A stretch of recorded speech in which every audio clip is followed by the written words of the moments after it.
먼저 이 부함을 다스리는 법을 한번 좀 나눠보고 싶습니다.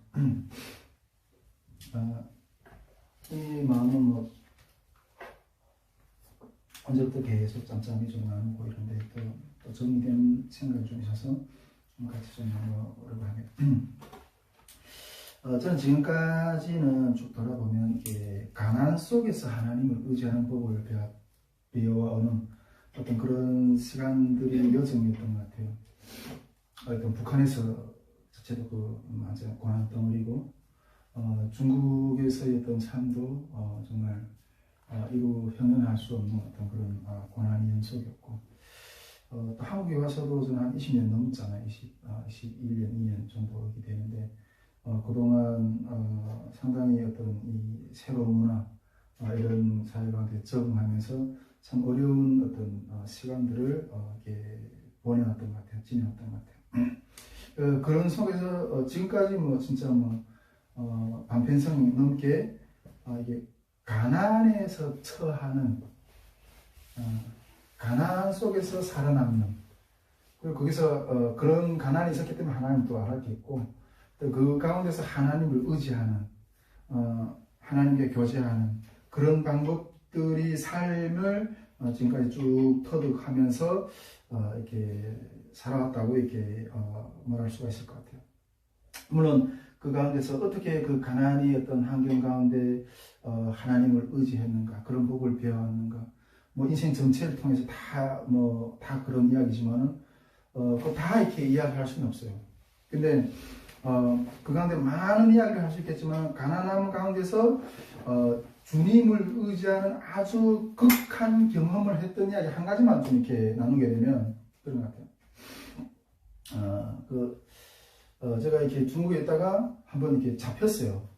잡혀서 북한에 이렇게 북송을 됐거든요. 한번 잡혔어요? 네, 잡혔어요. 그래서 북한 감옥도 우리 가보고, 우리 집 사람도 뭐 북한에서 북한 감옥에 잡혀서 이렇게 고생해보고 그랬는데, 제가 북한 감옥을 딱 가서 경험을 해보면 뭐 해본 사람들이 이야기했지만, 이 한국 감옥이나 이 중국 감옥 같은 경우에는 북한 감옥을 비하면 그것은 뭐 평생 살아도 돼. 그냥 평생 살아도 오케이. 그런 아주 뭐 한국 감옥 같은 건 아주 뭐 그런 데 비하면 휴양소죠. 예. 어쨌든 이 중국에 딱 한번 잡혀서 북한에 이게 북송되게 됐어요. 그때 이미 하나님을 경험했고 어떤 그런 상황이었었죠. 근데 내가 딱 잡혀서 이 도문 쪽으로 화령 쪽으로 이렇게 중국 있는 그 화령 쪽으로 이렇게 넘어가서 그 무산 있잖아요. 그 화령이 맞은편이 무산이거든요. 일단은 무산 보위부에 가서 조사를 좀 받고, 그 청진까지 이관되기 전까지 그 무산에 있는 그 군에 있는 그 무산 단련대라는 어떤 그게 이렇게 탈북자들이 한 200명 이상 정도 잡혀서 무산 단련대에서? 네, 단련대에 있어서 거기서 한 보름 정도 있었어요. 근데 그 딱 잡혀 나가는 날 저녁에 이 군대 그 침실 같은 거 쫙 이런 데서 그냥 툭툭 누워서 자거든요. 그래서 탁 자는데 하늘에서 밤에 자는데 하늘에서 이게 뭔가 그 번개 전류 같은 거죠. 전류 같은. 쾅쾅했어요? 아니 그 전류 같은 어떤 아니 내만 느끼는 거죠. 그 전류 같은 게 그냥 쫙 내려와서 이게 내 머릿속도 쭉 흐르는 거예요. 쭉 돌아버리더라고요. 근데 그때 그 밤에 자다가 그냥 첫날 저녁에 전류 같은 게 툭 들어와서 그냥 쫙 이렇게 내 몸을 그냥 확 이렇게 쑥 지나가더라고요. 그래 깜짝 놀라서 내가 이렇게 막 번개 치듯이 깜짝 놀라서 내가 일어났거든요.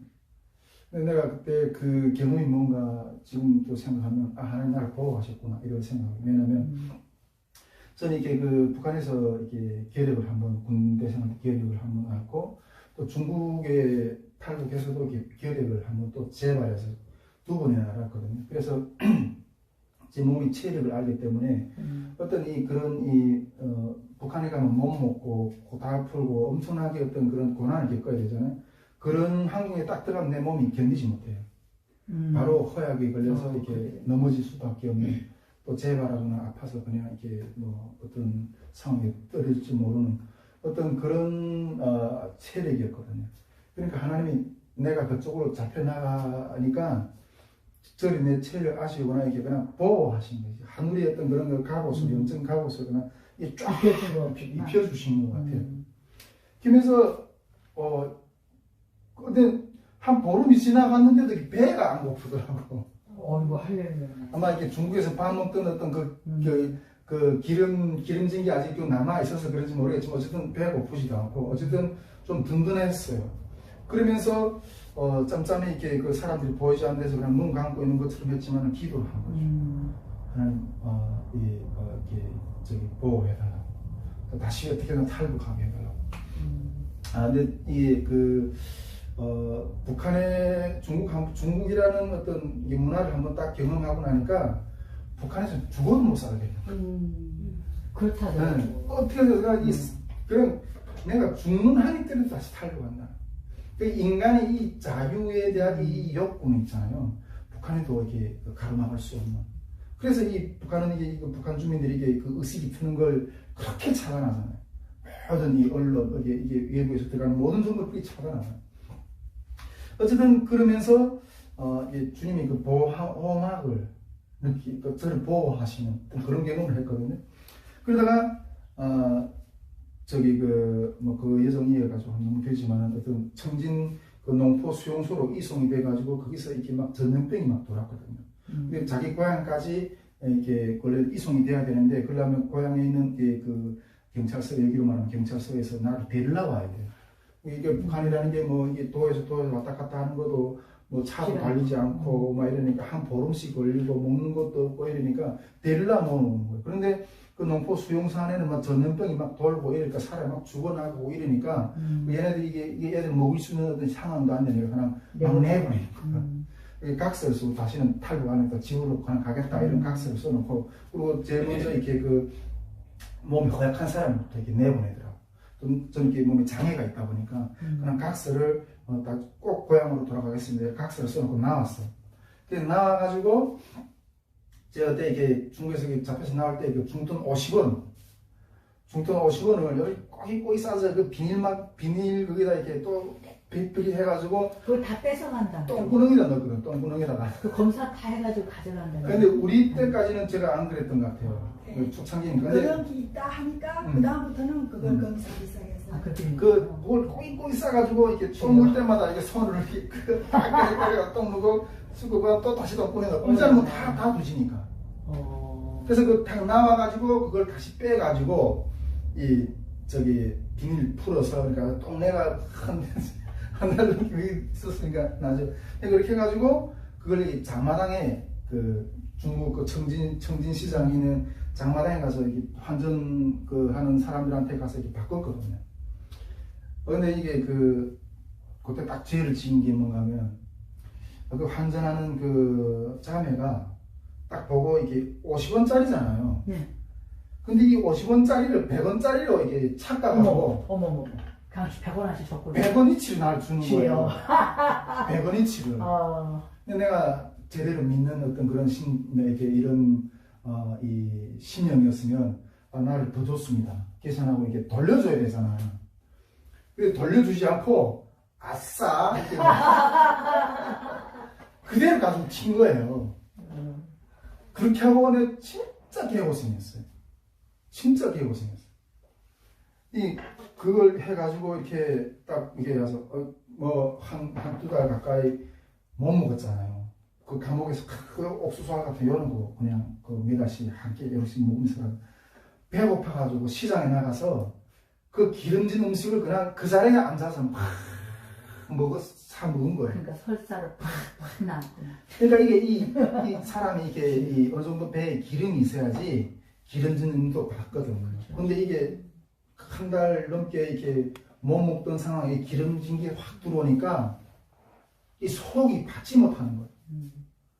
그 다음에 이 설사가 쫙쫙 나가는데 물만 먹어도 그러면. 근데 이게 제가 그러면 이때 내가 군대 때 허약 걸린 때보다 더 했어요. 근데 사람이 허약이 걸리면 있잖아요. 나중에 허약 신도가 강해지면 이 홍문이 벌어져요. 홍문이 벌어져요. 이 홍문이 벌어져 가지고 그러니까 똥이 줄줄 나오는 거 이게 그러면서 어떻게 해서나 그런 몸을 이끌고 있잖아요. 기차 타다 기차는 단속하니까 타다 또 단속 내려가지고 걸어서 나중에는 돈이 다 기업에 떨어져 가지고 그때 봄이었는데 사먹지도 않고 떨어져 버렸어. 네. 잃어버렸어. 이렇게 다 그냥 다 써버렸죠. 아이고. 그렇게 해가지고 산을 넘고 밭에 밭들이 있잖아요. 그게 이렇게 금방 파종을 해놓은 이 옥수수들 있잖아요. 만약에 자란 그걸 뽑아가지고 그거 알을 이렇게 해가지고 풀 이렇게 이런 데 먹으면서 왔거든요. 근데 하나님이 이 법대로 행하지 않으니까 하나님 보호가 떠나는 거죠. 내가 처음에 나갈 때는 하나님 내 체력을 아시고 보호였던 걸 인적으로 임했는데 확 떠나는 거죠. 어쨌든 제가 그게 믿는 입장에서 하나님과의 교제를 하면서 제일 극심하게 경험했던 어떤 그런 일이었던 것 같아요.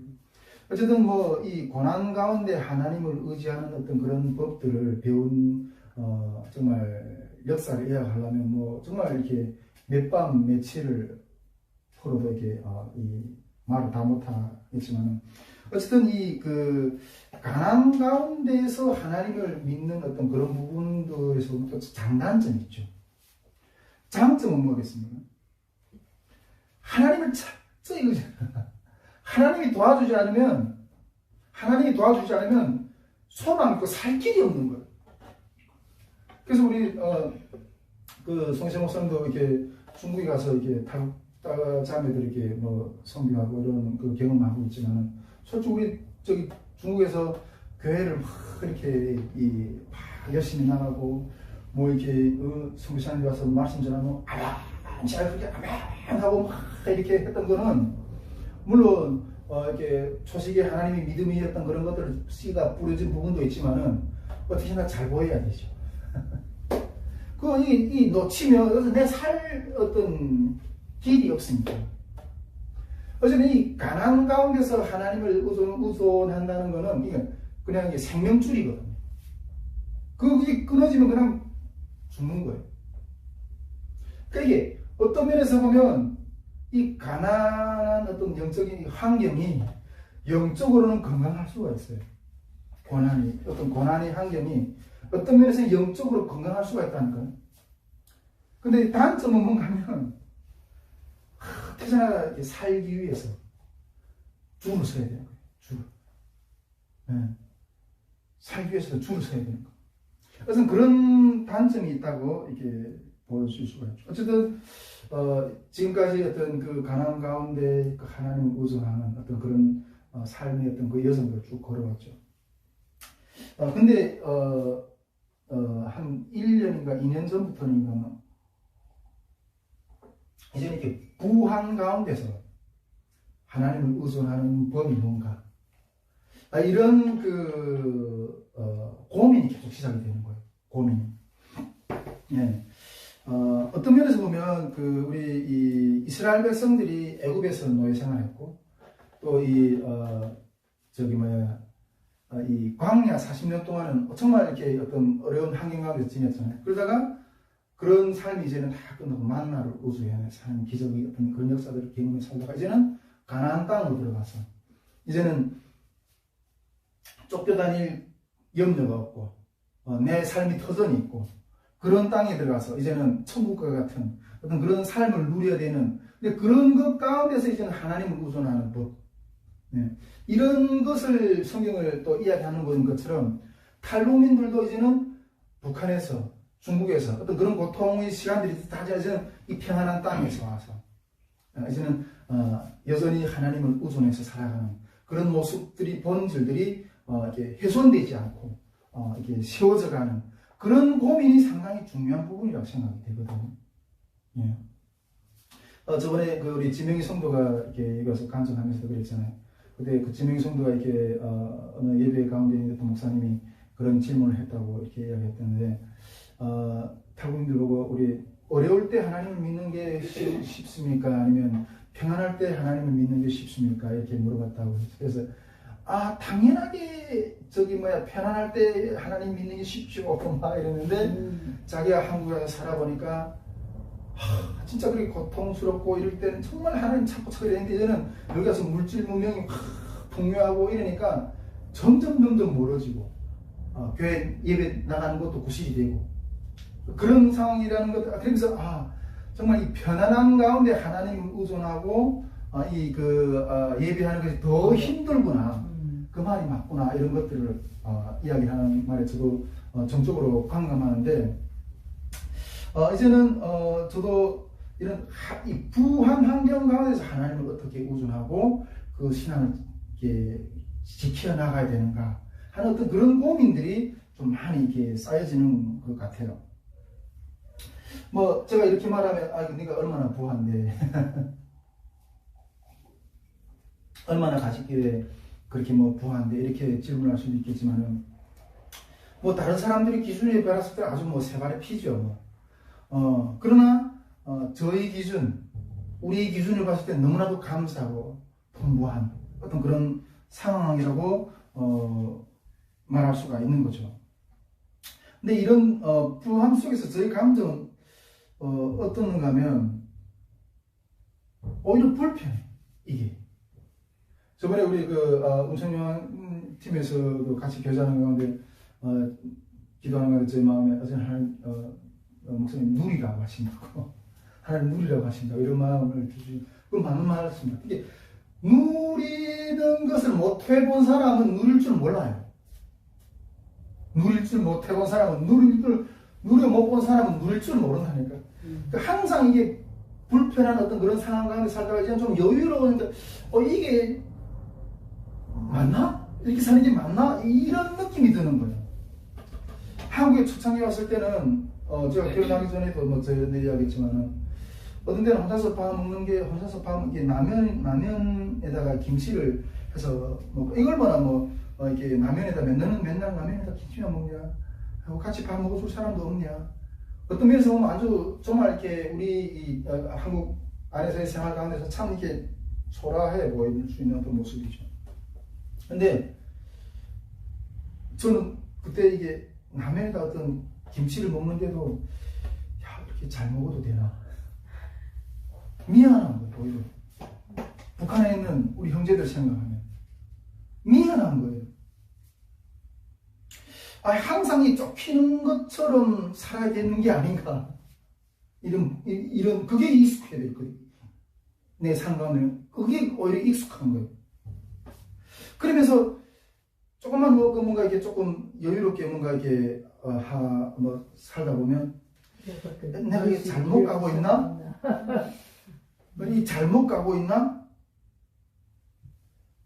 그러면 어떤 때는 이제는 모든 어른이 다 지나간 속에서 이렇게 그러면서 내가 신앙이 죽었나? 내 신앙이 죽었나? 이렇게도 느껴지는 거예요.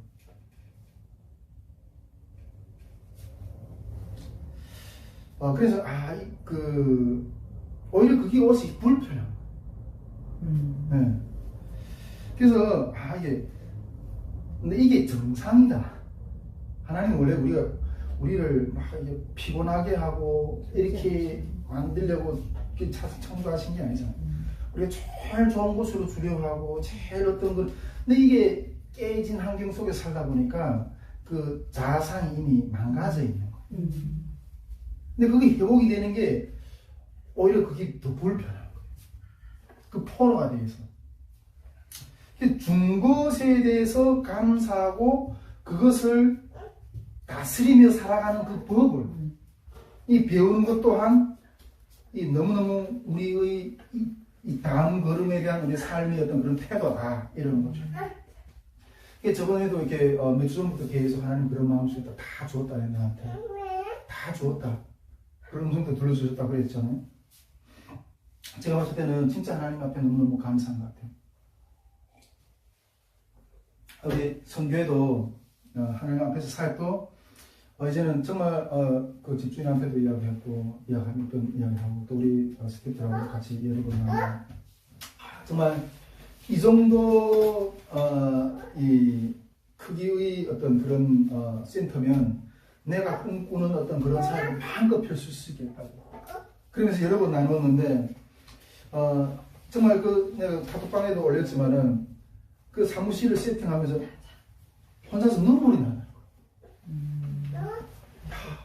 이때가 우리 송혜선 목사님도 같이 우리 같이 걸어왔지만 선교회 10년이나 세월 지내면서 처음에 우리 그 사도바울교회 정성남 목사님처럼 우리 예배 처수가 없어가지고 이 교회에 들어가서 좀 빌려서 기도회를 하다가 코로나 터져가지고 여기서 예배 못합니다. 저기 갔다가 저기서도 또 쫓겨나가지고 어느 개인집에 가서 그 예배 드리다가 개인집에서도 또 막 이렇게 인상 써가지고 또 저쪽에 갔다가 이런 세월을 얼마나 지금 그리고 또 어느 겨우 사무실 하나 얻었다가 또 막 그 성교에 어려워져 가서 이 예망교회 안에 들어가서 예배를 하다가 막 우리 눈칫밥 먹다가 그래서 또 옮겨와서 지금 또 막 호망한 데서 이렇게 또 예배를 드리면서 하다가 이제야 드디어 하나님이 내가 이제는 마음껏 주님을 찬양하고 꿈꾸는 그런 것들을 마음껏 해볼 수 있는 이제야 내 터전을 하나님 이 예배의 터전을 주셨군요 하면서 혼자서 일하면서 이렇게 눈물이 나더라고요. 마음속에. 네, 눈물이 나더라고요. 근데 아직 성경에서 쉬는 동안 하나님 이제 저는 저 터전에서 이제 하나님 역사들이 일어날 통신교 역사들이 일어날 그런 꿈들을 바라보면서 가는데 제 개인적으로도 육신적인 모든 것들 하나님 다 채워주셨잖아요. 또 이쁜 아내도 하나님 주셨고 또 이제 우리 4대 외독자 우리 아들도 주셨고 정말 부족함이 없도록 이렇게 주신 거예요. 근데 이게 불편한 거야. 이게 불편한 거야. 내가 이렇게 편하게 살았어. 야 이게 이렇게 행복해도 되나 이게 항상 쫓기면서 뭔가 하면서 이렇게 하는 게 신앙의 어떤 순교자적인 어떤 그런 신앙의 어떤 그런 상세로 그런 자세로 늘 서 있어야 되는 게 아닌가? 근데 이게 앞으로도 계속 이 경부의 환경 가운데서 하나님이 세워주신 것 가운데서 하나님을 계속 세워가고 그런 것들 가운데서 생활해 나가야 되겠지만 이것 가운데서도 뭔가 장단점이 있다. 그런 것들을 좀 느끼게 되는 거예요. 장점은 뭔가 하면 일단은 이 부하라는 어떤 마음 가운데는 이 장점이 뭔가 하면 그래도 옛날처럼 구질구질하지 않은 거라고 생각이 돼요. 저는 어떻게 살기 위해서 뭔가 이렇게 막 빌붙어야 되고 근데 내가 너한테 굳이 빌붙지 않아도 되거든요. 안전이 보장이 돼. 먹고 쓰고 살 어떤 그런 집이 있고 하루 종일 이렇게 신경 쓰고 나서 저녁에는 같이 하하호호하 어떤 가족이 있고, 누구한테 구실구실하지 않아도 된다는 거예요. 그리고 인격적으로 아주 당당하고 내 존재감이 이렇게 늘 이렇게 드러나고 이런 것들은 편한 것 같아요. 근데 단점이라면 그런 것 같아요. 이제 내 중심이 되어버리는 것 같아요. 내 중심이 되어버린 거고. 그리고 하나님의 일을 굳이 내가 그렇게 피곤하게 내가 해야 돼? 피곤하게 그거 마주해야 돼? 네.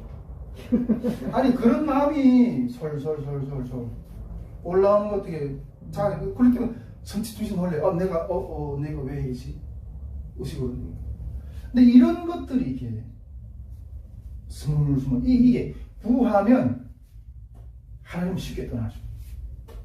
그래서 그 두 주인을 못 섬긴다 하잖아요. 네. 하나님과 재물을 같이 섬길 수 없다고. 그만큼 이 만몬의 영이라는 것은 이 하나님과 맞먹을 정도로 그런 어둠의 어떤 그런 이 영적인 어떤 그런 부분들이라는 생각이 들어요. 그래서 이걸 어떻게 다스려야 될까? 이걸 어떻게 다스려야 되지? 이런 고민들이 언제부턴가 이제 시작이 되는 거예요. 그런데 이런 부한 환경 속에서 어떻게 신앙의 길을 지켜갈 것인가 하는 어떤 그런 고민들을 한다는 거죠. 오늘 사도 바울은 내 가난에 처할 줄도 알고 부에 처할 줄도 알고 일체의 비결을 배웠다 그랬거든요. 그래서 부를 어떻게 다스릴 것인가 하는 그런 경험에 대한 어떤 고민들을 했던 것들에도 좀 나누고 싶다는 거죠. 여러분, 이 평안한 상황 가운데서도 이 하나님을 넘어서려고 하는 도전들이 너무너무 많이 다가오는 것 같아요. 이 한국 사회가 그리서 보면 이 평안하니까 하나님이 잡지 않아도 이렇게 잡을 것들이 너무너무 많아요. 그런 것들이 도저히 계속 수시로 오는 거죠. 그런데 이런 것들을 다스리려면 내가 어떻게 해야 되나 이런 고민들 가운데 내가 깊이 있게 하나 딱 이렇게 정리를 한 것은 뭔가 하면 제가 찾은 것은 이것을 지키려면 원칙이 있어야 된다는 생각을 했어요. 그렇죠. 원칙이. 즉 이게 어떠한 부도 주님의 어떤 가치보다는 높이지 않는다는 원칙, 바꾸지 않는다는 주님의 어떤 그런 영역과는 바꾸지 않는다는 원칙, 그걸 잡고 있어야 된다는 생각이 들어요. 그 원칙이 뭐예요? 우리 뭐 성경에서도 표현했지만 뭐 10계명이 원칙이잖아요. 믿는 자들이 원칙이잖아요. 북한에도 가면 당의 유일 사상책에 10대 원칙이 있어요. 그 당의 어떤 정신을 충성스럽게 하는 10대 원칙이 있어요. 그 원칙대로 사람 살아야 된다는 거죠. 근데 이 원칙이 세워져 있으면, 여러분, 이 원칙이 나한테 딱 세워져 있으면 있잖아요. 그 원칙을 넘어서려는 물질도 따라가지 않고, 사람도 따라가지 않게 돼요. 그 원칙대로, 원칙이 내 삶의 모든 좌우명이에요. 네. 근데 이 원칙이라는 것을, 여보, 성경 좀, 집중한 거 좀, 이 원칙이라는 것은, 이 원칙이라는 것을 좀 더 구체적으로 표현하면, 원칙이는 원칙 하나로 가지고는 존재를 못하거든요. 이 원칙을, 이게 지키려는 형식이 따라와야 돼요. 즉, 이 원칙과 형식이 문제거든요. 원칙을 지키는 형식이 따라와야 돼요. 여기 원칙이라는 것은 내용이거든요. 내용. 근데 이 내용을 지키기 위한 형식이 필요해요. 원칙과 내용의 어떤 이 긴장인데, 그 내용을 지키기 위한 형식이 필요하다는 거예요. 근데 내용이라는 것은, 여러분, 비가시적이에요. 눈에 보이지 않아요. 그렇죠? 내용이라는 것은 이게 눈에 보이지 않아요. 그런데 형식이라는 것은 가시적이에요. 눈에 보이는 거예요. 그런데 여러분, 이 영적인 세계는 있잖아요.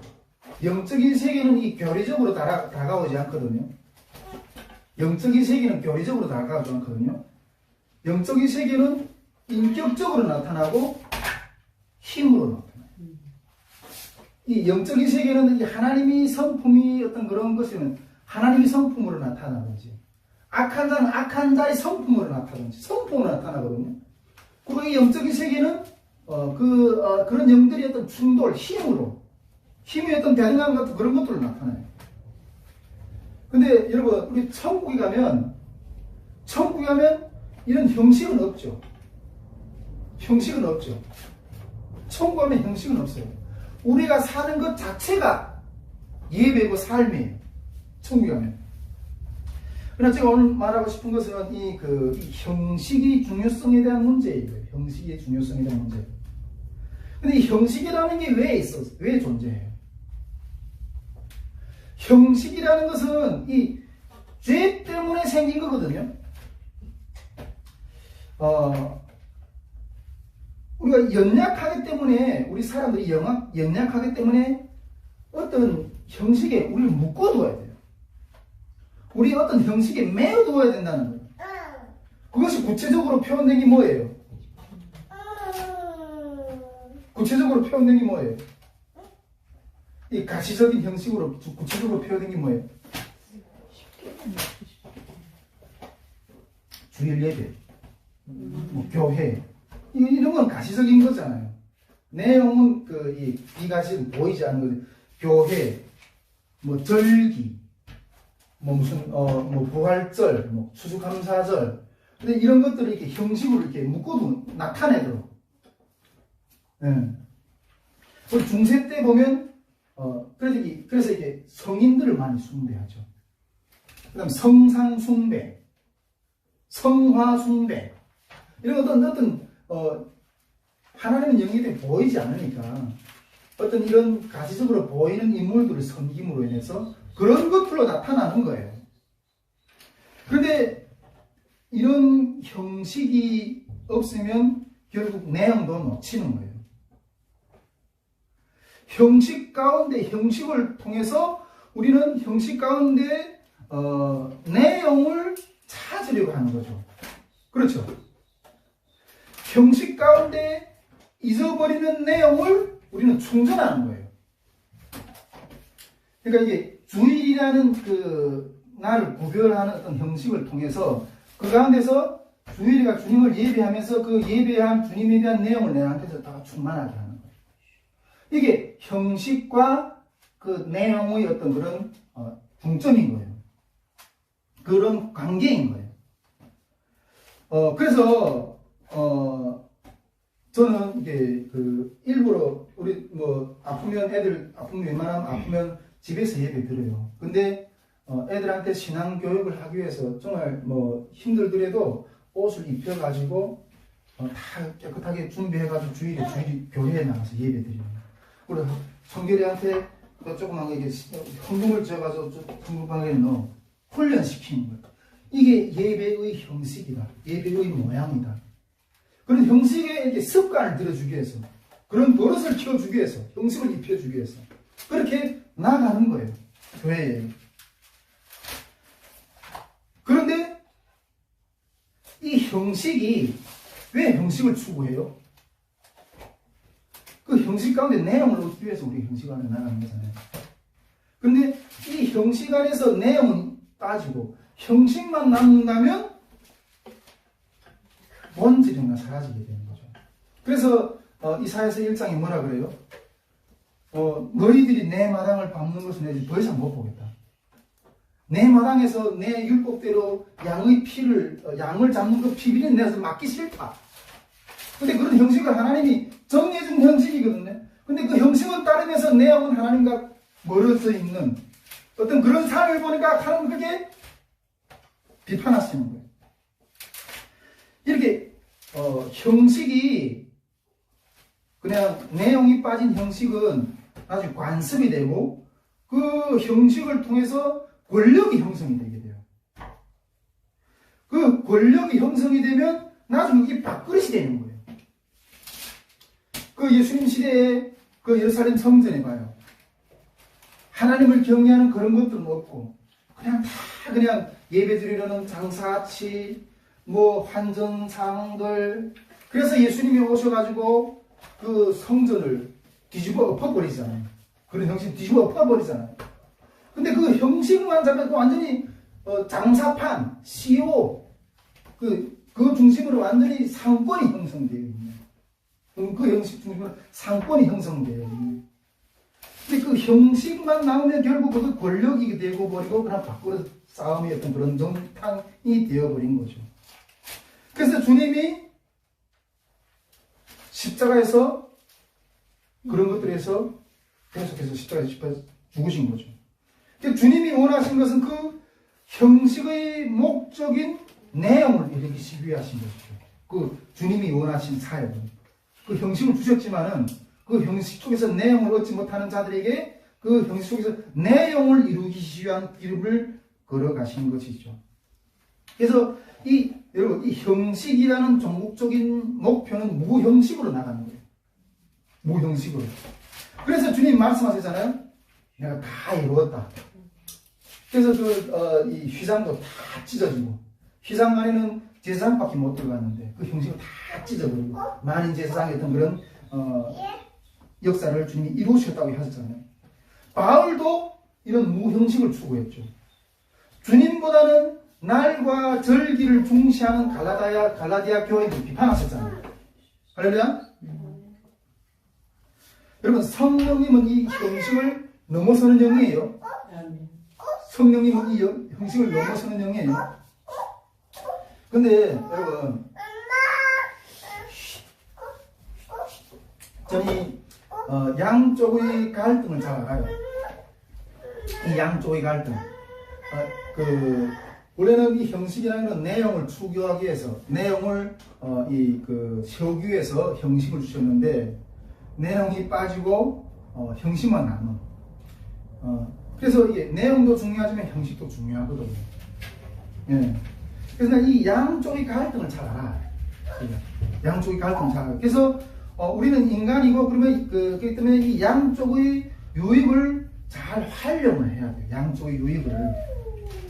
여러분, 우리도 이렇게 성교회도 계속 성령 사역을 이렇게 추구하고 이렇게 하고 있지만은, 이 성령 사역 가운데 주님 앞에 들려오는 음성이나 주님의 꿈이나 계시나 환상이나 역사나 이런 것도 중요하지만은 습관적으로 형식을 추구하는 이런 부분도 중요하다는 거예요.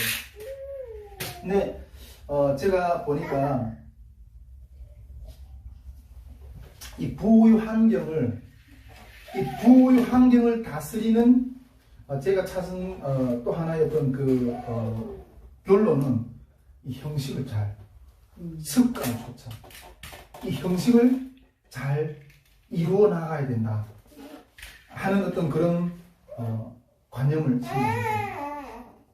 이 형식이라는 건 우리가 물론 뭐 형식을 여러 가지로 각자 신앙인들마다 어떤 원칙을 그런 개별적으로 자기 세울 수가 있어요. 내가 하나 앞에서 그 신앙의 믿음을 빼앗기지 않기 위해서 하루 3번 기도하는 원칙, 새벽 기도, 종목 기도, 저녁 기도, 이렇게 세웠다. 그럼 교회에 나가서 기도한다. 하루에 말씀 몇 장 읽는다. 등등 어떤 다양한 어떤 자기 나름대로의 어떤 그런 형식, 원칙, 이런 것들을 세워놓을 수가 있죠. 근데 결국 보면 이런 부의 환경을 다스리는 것은 이런 형식들을 지키는 싸움이다 하는 것들을 좀 생각을 해보게 돼요. 형식들. 교회가 그렇게 선교회를 하다 보니까 주중에 우리는 기도회를 하잖아요. 정해진 교회가 없어요. 정해진 교회가 없어요. 그러다 보니까 어떤 데는 동네 교회 가서 예배드리다가 때로는 또 다른 사역이 있으면 또 다른 교회 가서 또 예배 드리다가 그러다 보니까 이 형식이 주일에 대한 형식이 좀 무너지는 거예요. 주일에 대한 형식이 무너지는 거예요. 그러다가는 오늘은 하나님 알아주시겠지. 무슨 일이 생기면 주일 빼먹는 거예요. 한 번 까먹으면 전부터 그래도 괜찮겠지. 또 무너지는 거예요. 그러다 보면 아예 집에서 예배 드려도 되겠지 집에서 예배 드리다가 또 그냥 팬티바람에 앉아서 기도해. 잠깐 나가다 이러면 그렇게까지 나갈 수가 있다는 거예요. 여러분, 그래서 이게 우리가 성령의 사람들이 하나님의 영을 따라 산다. 어디서나 다 하나님이 계시지. 이렇게만 말할 수가 없다는 거예요.